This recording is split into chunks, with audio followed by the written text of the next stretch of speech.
Je vous raconte une histoire d'un chrétien, d'un frère zélé, très zélé. Zélé comme pasteur Philippe. Quelqu'un m'a pas dit amen. Alléluia. J'ai entendu prier ma chambre. Vous allez voir ici. Au nom de Jésus, au nom de Jésus, quand ils sont couverts, ça t'a tous le poids, tellement qu'il était inspiré. Amen. Et pendant qu'il priait, un moment il a fermé les yeux. Donc vous pouvez l'électricité. Tout le noir dans la maison, il ne savait pas. Quand il a dit, au nom de Dieu, il a ouvert les yeux. Il a dit que tout le cœur obscur, il a crié, oh c'est bon. Alléluia.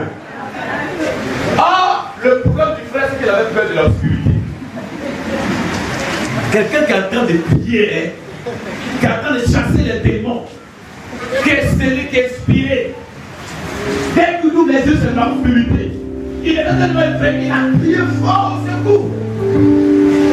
Quand la porte de sa chambre était fermée, les gens sont venus de casser. On dit, mais à quoi? Et quand les minutes qui ont suivi l'électricité et le problème de l'électricité est venu. Il dit, à quoi? Non, j'ai prié avec le courant. Je ne savais pas, quand j'ai ouvert les yeux, tu étais noir. Donc quand je combattais, j'ai prié pour que j'ai pensé que Satan même était venu vers moi. Alléluia. Amen, amen. Amen, amen. Mon ami, le frère priait, n'avait pas de foi. Lui, il priait parce qu'il faut prier. Tu pries parce que quand pasteur te dit de prier, on prie ensemble. Et on combat ensemble. Tu pries parce que le frère qui est à côté de toi là, te donne envie de prier. Mais ta prière n'est pas soutenue par la foi. Quand une prière n'est pas accompagnée de foi, n'est pas soutenue de foi, aucun démon ne sortira. Aucune malédiction ne pourra être brisée. Aucun esprit ne sera chassé. Parce que ta prière n'est pas soutenue par la foi. Le Seigneur dit à Jésus, j'ai supplié tes disciples de chasser l'esprit de la vie de mon fils. Mais ils n'ont pas pu. Jésus s'est fâché, il dit, race d'incrédule. Alors comment va vous supporter? Alors comme vous êtes avec moi, et vous n'allez pas me connaître, vous n'allez pas réaliser que vous avez une bénédiction avec vous. Celui par qui les démons fléchissent genoux. Vous mangez votre corps avec moi, mais vous ne recevez pas aucune puissance en vous. Vous pouvez chasser ces démons. Il dit, amenez-le-moi. Dès que l'esprit a vu Jésus, la Bible dit que l'esprit a pénétré l'enfant. Amen. Amen. Amen. Amen. Dis à quelqu'un, il faut que ta foi intervienne. Je vous dis la situation, ce n'est pas Jésus qui moyen, ce n'est pas la prière. En moins que Dieu t'a fait grâce, que tu as quelqu'un de soutien, une foi, et qui prie pour toi. Quand souvent les gens disent l'homme qui prie, la chose se réalise. En fait, ce n'est pas magie, c'est la foi. C'est les déclarations. C'est poussé par une forte conviction. Poussé par une grande foi. Je te répète, je dis, tant. Dieu est obligé de réaliser la parole. Parce que quand je le disais, je ne doutais pas. Je n'avais pas peur. Ça ne m'effrayait pas. C'est sorti avec une forte conviction et une grande foi. Et quand c'est libéré comme ça, les hommes s'approprient pour de ça et puis en même temps ils exécutent ça dans ta vie. Amen. Tu vois, la manque de foi, tu ne crois même pas ce que j'ai dit. Je vais parler là. Alléluia. Gloire à Jésus. Amen, amen, amen. Amen, amen. Ce matin, chacun a écrit sa foi. Je ne sais pas quel problème qui se lève depuis des années. Je ne sais pas pour quel Dieu depuis longtemps que c'est compris. À partir d'aujourd'hui, là, le Dieu que tu as prié pour ça longtemps et que c'est compliqué là. Ce matin là, tu as prié pour ça. Et tu vas constater que dans les semaines à venir, dans les jours à venir, ça ne sera plus compliqué. Au contraire, ça va s'améliorer et ça va changer. Alléluia. Si quelqu'un est malade ce matin, je vais éprouver sa foi. Si quelqu'un a des situations compliquées, je vais éprouver sa foi. Jésus a dit, race d'incrédule. L'homme dit, Seigneur, j'ai supplié tes disciples de prier pour mon enfant et de chasser l'esprit, mais ils n'ont pas pu. Il dit, race d'incrédule. Même le Seigneur ne veut pas que vous échouez. Quand vous priez Dieu que vous échouez, le Seigneur n'est pas content, il est fâché. Il suffit qu'il y a des gens ici d'une manière ou d'une autre. Jésus a dit, race d'incrédule. Ça fait 10 ans que tu pries, ça fait 10 ans, ça fait 5 ans ou 4 ans que tu as un conquérant. Mais depuis là, race d'incrédule, je suis sûr que le Seigneur a déjà fait ici. Quelqu'un ne va pas dire Amen. Parce que ça pique directement.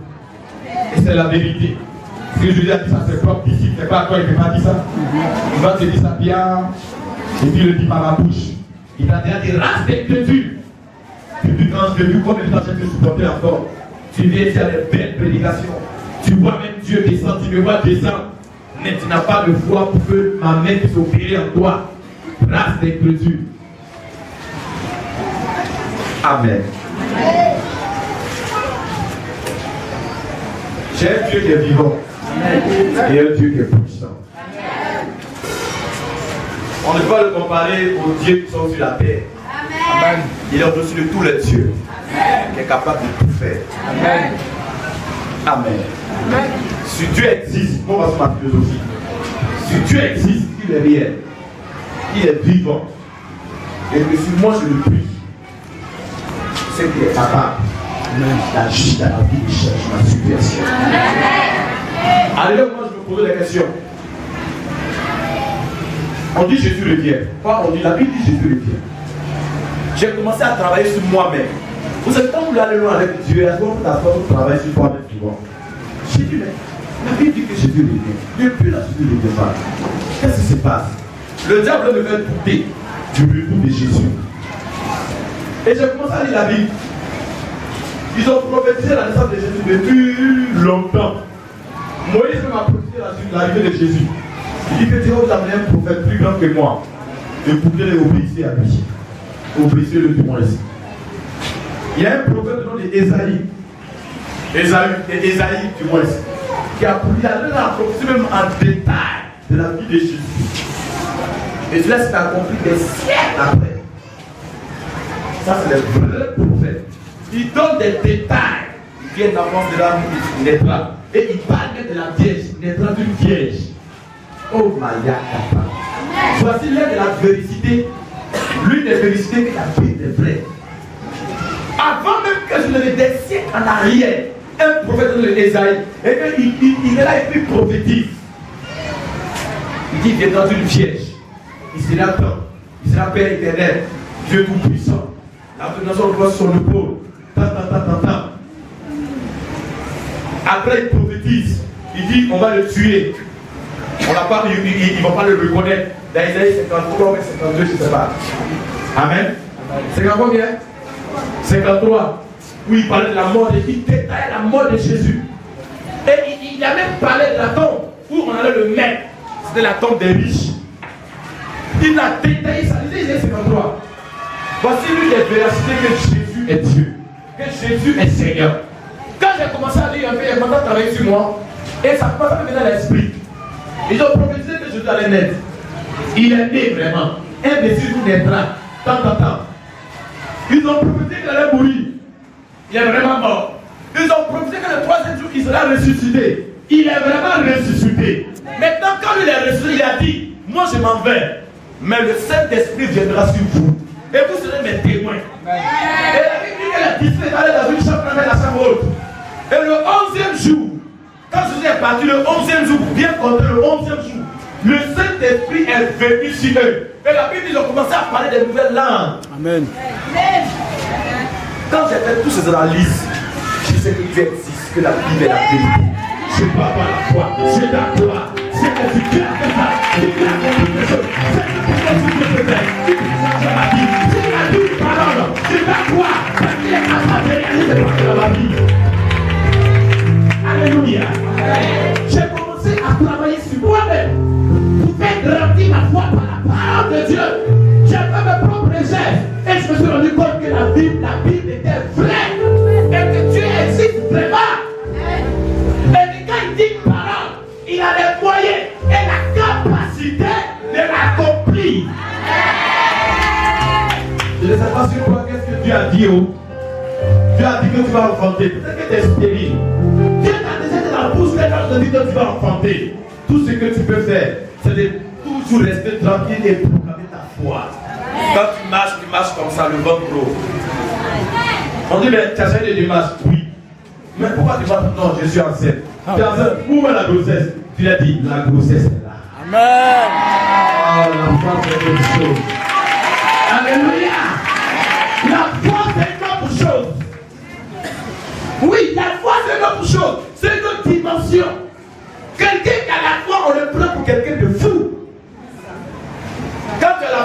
normal. Un véritable chrétien qui a la critique à la fois n'est plus un homme normal, qui devient l'esprit, qui devient incontrôlable, incompréhensible. On ne peut plus te comprendre, on ne peut plus te contrôler. Voyez, l'esprit, on ne le comprend pas, on ne peut pas le contrôler. Il dit le vent souffle là où il est. C'est comme ça. Ceux-là qui ont la foi. Amen. Sois porté par l'esprit, par leur foi. Ce que les autres ne font pas, c'est ce qu'eux ils font. Et puis eux ils réussissent. C'est qu'on pense qu'on est plein dans le faisant. C'est ça qu'eux ils font. Amen. Et depuis ça, mère Léon qui nous rencontrait une histoire qu'il avait prié pour une dame. Prié pour elle. Quand elle a vu de prier, il a dit à la dame, tu vas commencer à faire toujours de garçons. Tu fais tout ce qui est comme habillement d'enfant garçon. Tout qu'on paye, je ne sais pas quoi, là, on fait toucher les enfants dedans. Tout ça. Berceau. La dame est partie après la prière, payer tout ça. Et la même temps, la dame, tu mets les pailles sur ton ventre, tu attaches, et puis, comment on a gagné tout. C'est bête, non? Amen. C'est très bête. Amen. Amen. Elle a fait ça.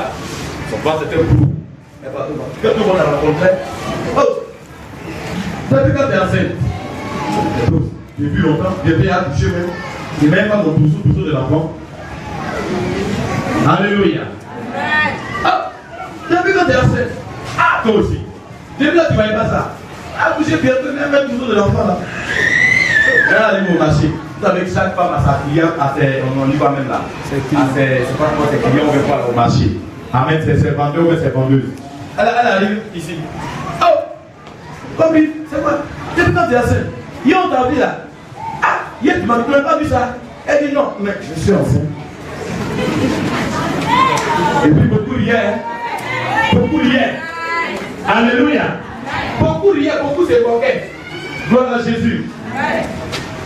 C'est quand même elle a acheté tout le trousseau. Personne tout ça, qu'est-ce du marché. C'est là que les autres commencent à dire, cette femme-là, on dirait c'est vrai, on dirait l'enceinte vrai. Regarde, tu mets des morceaux de paille sur ton ventre, et puis ton ventre devient pour t'y attacher. Et puis maintenant, tu achètes tout ce qui est comme pour enfant. Tu vas pas te prendre au sérieux, c'est ça, non? Amen. Elle arrive chez elle, elle trouve son mari. Ça va dire, mais ça pourquoi? Elle dit, mais tu sais pas que l'enfant vient bientôt. Depuis quand tu es enceinte, tu m'as pas dit. Elle dit, ah bon, tu m'excuses pas, mais je t'informe que je suis enceinte. Et que bientôt j'accouche. Tu m'as dit, si tu es sérieuse, tu me regardes là, ici quelqu'un qui blague quoi. Et puis quand il me blague comme ça, puis c'est pas la dernière fois l'autre anniversaire, et puis je t'ai blagué là. Moi, il ne t'ai pas blagué comme ça. Ça là, c'est pas blague. Prends ça au sérieux. Elle a attention, elle en c'est pas elle lui pose, elle s'assoit. Je m'en dis, mais pourquoi le ventre là? Elle dit, j'étais dit que je suis enceinte. Amen. Je vous assure que la femme est tombée enceinte. Elle a touché un garçon. Alléluia. Amen. Elle a défié l'impossible. La foi, c'est de défier l'impossible. Parce que Dieu est un Dieu de défi, qui relève le défi. C'est que l'homme ne peut pas faire, c'est que Dieu fait. Or, ce qu'un homme ne peut pas faire, aucun homme ne peut faire. Voilà pourquoi la Bible dit que là où la main de l'homme est arrêtée, c'est là que la main de Dieu commence. Donc Dieu est celui qui fait l'impossible. Ce que la médecine ne peut pas faire, Dieu peut faire ça. Ce qu'aucun parent ne peut faire, Dieu peut faire ça. Ce que les études ne peuvent pas faire pour toi, Dieu peut faire ça pour toi. Alléluia. Mais les questions qu'il faut que ta foi soit grande avec Dieu. Alléluia. Alléluia. Il y avait une femme qui avait perdu son bébé dans la Bible. Quand elle a perdu le bébé, quelque chose s'est passé. Dès qu'elle se rend compte que le bébé est mort, elle a pris le bébé. Elle va faire voir l'homme de Dieu. Elle a commencé à son mari, mais où tu vas? Non, je vais rencontrer l'homme de Dieu. Et ça, l'homme de les choses, mais c'est pas les jours de sa rencontre. Quand vous lisez l'histoire, c'est pas le jour où il reçoit. Elle dit non, je vais quand même le voir. Amen. Elle n'a pas dit à son mari que l'enfant est mort. Elle n'a pas dit à son mari que l'enfant avait rendu l'âme. Non. Et pendant qu'elle partait, l'homme de Dieu de Loué l'a vu. Il a envoyé le prophète Géasi pour aller demander à la femme, qu'est-ce que tu as? Ou bien qu'est-ce qui se passe pour que tu puisses venir vers nous aujourd'hui? Quand Géasi l'a rencontré, il a dit à Géasi que tout va. Pourquoi ça va bien, non? La émotion de la foi. Tout va bien. Amen. Elle, tout ce qu'elle voulait, elle a cru que si elle rencontre l'homme de Dieu, quelque chose se changera dans ça. Voilà pourquoi les gens pensent que les gens jugent mal. Il y a des églises bidons qui disent que les hommes de Dieu sont bons. Non! L'homme de Dieu est le représentant de Dieu sur la terre. À travers lui, un miracle peut s'opérer. Tu peux même croire au ministère de l'homme de Dieu et de son appel. Et si tu crois d'une fois même à ton ministère et à son appel, tout ce qui va te découvrir ta vie va arriver parce que tu as pris. Amen. Elle n'a rien dit à Géasi. Elle est partie. Elle dit non, tout va bien. Et c'est ainsi qu'elle est arrivée devant l'homme de Dieu. Elle dit voilà. L'homme de Dieu a dit à Géasi, retourne avec elle, j'y vais. Et puis je vous suis. Quand le prophète Élisée est arrivé, la Bible dit que le prophète Élisée s'est couché sur l'enfant, bouche contre bouche, nez contre nez, yeux contre yeux, et il a commencé à prophétiser, parler à l'esprit de mort. La Bible dit que l'enfant est cueilli, l'enfant s'est réveillé. Alléluia. Maintenant, les étapes que la femme a suivies. Quand elle a trouvé que son enfant est mort, elle n'a pas pleuré. Elle a cru que Dieu est capable de réveiller son enfant. Puis qu'est-ce qui s'est passé? Elle n'a pas informé son mari que l'enfant est mort. Parce que son mari c'est un homme ordinaire. Son mari est capable de faire quoi que ce soit. Même si elle dit à son mari, ça l'a empiré encore la situation. De 3, ce n'est pas le jour où l'homme de Dieu reçoit. Mais elle dit, je vais le rencontrer. Alléluia. 4, elle rencontre Géasi. Elle dit à Géasi, mon ami, tout va bien. Elle a rencontré le papa. L'homme de Dieu même, elle lui dit maintenant, papa, voilà ce qui se passe. Il dit à Géasi, va avec la femme. Et j'arrive. C'est pas l'homme de Dieu arrivé. C'est l'homme de Dieu. Amen. Alléluia. Vous voyez la dimension de la foi. Ce n'est pas tes prières là. Ça n'a pas peur de tes prières. Mais si tu as la foi, c'est la foi que Satan a peur. C'est ta foi là qui est vrai Satan. Amen. Ta foi dit, oh, je suis Dieu, je suis vivant, je suis puissant. Son nom est capable de guérir cette maladie. Son nom est capable de chasser ce démon. Son nom est capable de changer la situation. Son nom est capable de donner un bon mari. Son nom est capable de donner un enfant. Son nom est capable de donner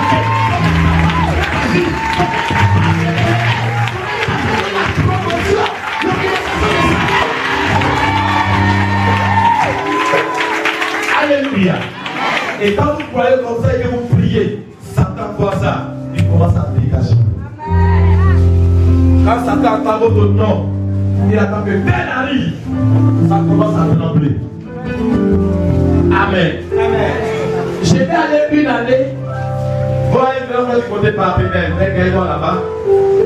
Et je suis vous savez, dans le temps, aujourd'hui, Dieu merci, il y a certains de mes frères qui ont commencé à être chrétiens, qui sont engagés dans la foi. Dans le temps, j'étais le seul de ma famille. Dans une grande famille musulmane, être chrétien et de Dieu, être pasteur, avoir la paix. Amen. Regardez ce qui va se passer. J'arrive chez lui, je suis pas fait une semaine. Et quand je suis arrivé chez lui, 2-3 jours après, le chef de la communauté, il disait qu'il y a des gens qui sont en train de l'appeler, et on a dit, ah voilà ce qui arrive à l'enfant. Il y a une maladie. On appelle oiseau, je ne sais pas. Je ne sais pas son nom en français. Quand ça vient, l'enfant pique des crises, il devient raide. Et ça peut tuer même sur le champ l'enfant. Amen. Or, cette famille-là, le monsieur et sa femme, ils ont eu 3 enfants. Il y a un qui est mort de cette maladie-là. Et puis le troisième enfant piquait des crises. Et le deuxième piquait des crises comme ça. Et moi, quand je suis arrivé là, heureusement, tout ce que Dieu fait bon. Ce jour, l'enfant pique des crises. Mais c'était plus grave que les crises passées. Et même, ils ont vu que l'enfant était en train de mourir. Ils ont cherché des solutions. Ils ont coupé des feux. Ils ont mis dans les yeux de l'enfant. Ils ont fait tout au contraire. Et puis l'enfant avait déféqué sur lui. Vous savez comment c'est la maladie, comment ça se manifeste. L'enfant avait déféqué sur lui. Et ils ont cherché des solutions. Et je ne sais pas, le chef de la communauté, il en a pris sa voix, il a avancé. Et lui-même, avec sa délégation, nous sommes venus comme ça. Chez mon grand frère. Il s'appelle Aboula. Ils sont venus. Aboula, vous avez petit frère qui est venu, qui avait une présence physique. Il paraît qu'il est chrétien, qu'il est pasteur, tout ça. Il dit oui, il est là, il est là. Mais nous tous, eux tous sont musulmans là-bas. Donc, ils ont venu nous voir. Non, on a un problème sur un enfant qui va nous mourir là. Vraiment, il faut venir voir si tu peux faire quelque chose. Donc, il dit, je ne vais pas. Amen. Et je me suis levé par la foi et je suis parti. Quand j'ai vu l'enfant couché sur la nappe, ça me faisait tellement pitié que j'ai respiré. Je me suis ressaisi. Vous savez, il y a des situations devant lesquelles il ne faut pas paniquer.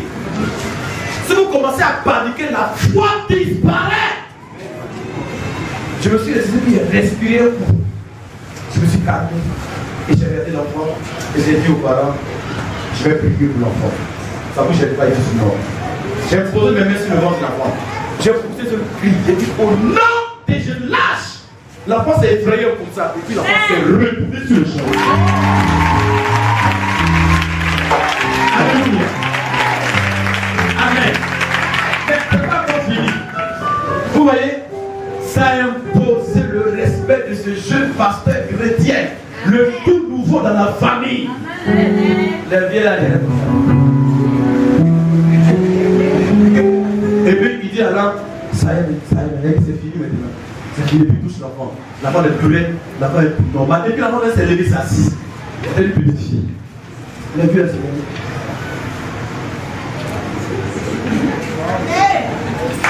Les gens qui avaient les esprits, les pensées bizarres carrées arrêtaient le sujet. Ils ont commencé à me prendre au sérieux. La foi. Moi, je ne vais pas parler avec un remède qui est bon. Mais le remède était la foi. La foi en Jésus. Si vous avez la foi, je vous dis la vérité. Rien que vous sera impossible. À partir de maintenant, tu as trop entendu les messages sur la foi. Mais tu n'as jamais pratiqué. Et quand tu pries, tu as surtout compris parce que tu n'as jamais prié. Parce que le diable n'a pas peur de simples prières. Oui, mais sauter, tomber, il faut que tu tombes. La chose est très compliquée. À être seulement la foi, et puis c'est fini. Quand tu as la foi, que tu te mets en genou, et que tu commences à prier, tes prières sont précises. Il y a des nouvelles, tu ne peux même pas t'effrayer. Comme David, quand j'ai mal avant de l'homme de la mort, je n'ai pris aucun mal. Car tu es avec moi. David était informé. Il sait que la passion, on ne sort pas vivant. Mais David commence à dire à Dieu. À cause de ton nom, quand je vais rentrer dans l'homme de la mort, je n'ai aucun mal. Je sais que tu es avec moi. C'est blanc. Les gens disent qu'on va avoir meurt. Mais moi, il vais et je sors. Amen. Ça ne l'effraie pas. On dit dans la famille, les gens ne se marient pas. Je dis pourquoi les gens ne se marient pas. Et ils savent qu'ils ne se marient pas. Ils vont pouvoir bien les marier ici. Amen. Dans la famille, les gens pour enfanter, c'est difficile. C'est blanc. Quand je vais sortir, moi j'ai enfanté. Comme ça là. Quelqu'un ne va pas dire Amen. Amen. Dans la famille, personne ne réussit. Or, quand c'est déjà Jésus, Jésus est mort à la croix pour que toi tu réussisses. Mais pourquoi tu ne crois pas que tu ne peux pas réussir? Jésus est mort à la croix pour que ta vie soit meilleure. Mais pourquoi tu ne crois pas que ta vie peut être meilleure? Jésus est mort à la croix, il passe ses blessures, nous sommes guéris. Alors, tu ne peux pas croire que la maladie que tu as là, la main de Dieu peut te guérir de cette maladie. S'il y a des gens pour qui on a pris dans cette église, tu les as guéris du VIH, le cancer, et c'est pas, l'autre, il y avait une boule dedans, ça a disparu. Vous avez des problèmes de, je sais pas, de quoi, d'opération. Et puis, on peut dire, c'est pas toi, tu n'as pas toi. Où est passée ta foi? Race incrédule. Où est passée ta foi? Alléluia. Amen. Alléluia. Amen. Avant dans le Gabon, il y a un jeune qui était m'expliquer son problème. Je t'ai discuté de lui, je l'ai fixé, je l'ai regardé, je lui ai dit à moi dans ton dossier. Il m'a dit sur le champ. On va y aller prier. Et j'ai libéré par le dit, je vais au Gabon parce que je le viens. Tu chantes parce que tu vas travailler. Et ton salaire va tripler. Il dit bien tripler. Amen. La première langue témoigne, c'est sa femme. Et puis en seconde, il est venu. Papa, il n'est pas là. Voilà ce que tu as fait. Mais avant de se reconnaître la vie, ça dit d'abord, il a montré notre foi. On a glorifié Dieu ensemble. Si vous avez la foi, allons dans la Bible, dans le livre de Luc.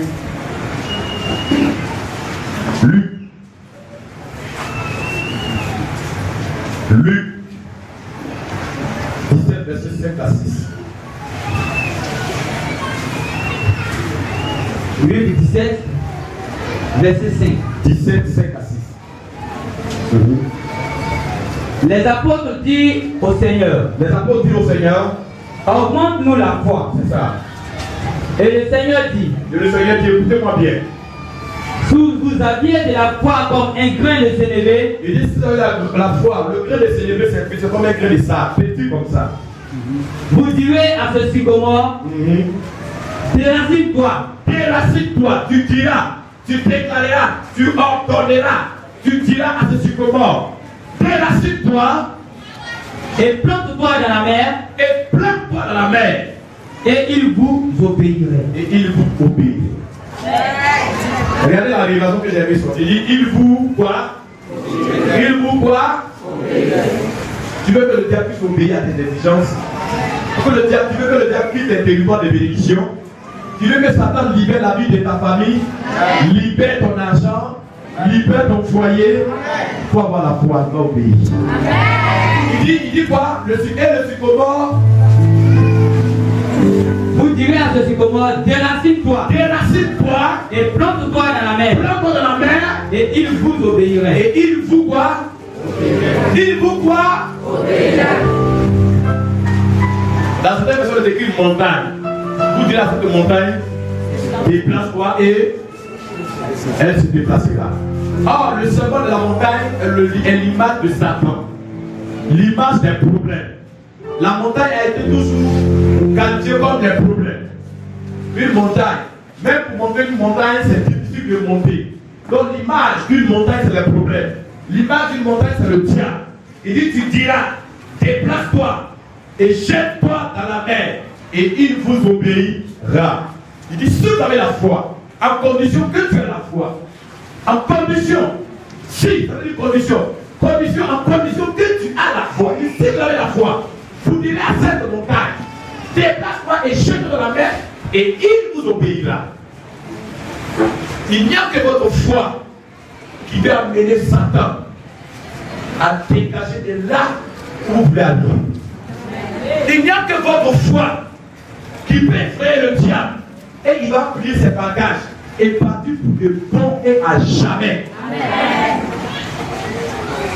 Quelqu'un m'entend? Amen. Alléluia. Amen. Mais si vous n'avez pas la foi, vos problèmes seront toujours compliqués. Parce que vous allez souvent provoquer des démons. Au nom de Jésus, au nom de Jésus, il va s'effrayer peu, mais il ne va pas partir. Mais quand il vient en force, on ne va pas. Avant, non, on dit que c'était le petit, c'était pas lui. Mais ce qui a commencé là, non seulement ça n'a pas lu, mais il y a un petit fouillis, il y a un gile encore, qui va avaler ta salive, ça devient très compliqué. Parce que ton plan de manque de foi a fait que les démons sont plus armés et ont créé assez de problèmes encore. Alléluia.